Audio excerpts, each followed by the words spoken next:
ko man darīt, ja man ir ļoti daudz jau, kas jāizmet?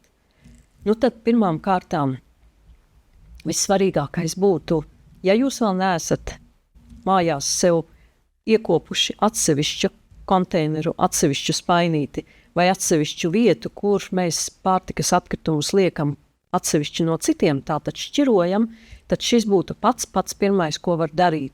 Jo, kamēr mēs savus pārtikas atkritumus saliekam kopā lielajā konteinerā ar citiem, tie būtībā pazūd, un mēs kā kopīgu bildi uzreiz neuztveram, jo tie pazūd, kas starp maisiņiem, starp dažādiem varbūt papīra gabaliem, starp dažādām citām lietām, taču kopš es pati esmu tieši tajā 25. pagājušā gada sākumā, tad, kad Latvijā visiem bija uzlikts jau šķirot pārtikas atkritumus, tad būtībā es tieši tad arī sapratu, kas ir tās lietas, ko es izmetu visvairāk.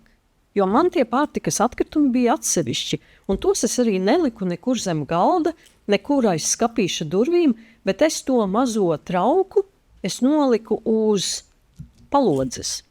Pirmkārt, man pašai bija ērti likt to visu pārtikas atkritumu mizas, piemēram, un tā tālāk.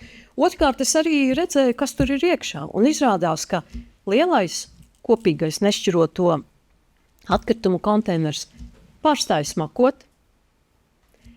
Tas palika kārtīgāks, tas palika pa zortēm saliktāks, un tad es arī vienlaicīgi vairāk pievēršu uzmanību plasmasas atkritumu nošķirošanai atsevišķi. Un tad es sapratu, kuri man ir tie produkti, kuriem ir ļoti daudz plasmasas iepakojums, kurus es iepakojuma dēļ vairs negribu pirkt, kur man ir jāmeklē citas alternatīvas. Un šādā veidā šo gudras iepirkšanās mākslu, tas būtībā tā ir drusku tāda disciplīna ar sevi savā virtuvē. Tā nav nekāda augstā zinātne, tā nav nekāda tāda sasnieguma, kas no kosmosa. Tas ir tas, ka es pievēršu uzmanību.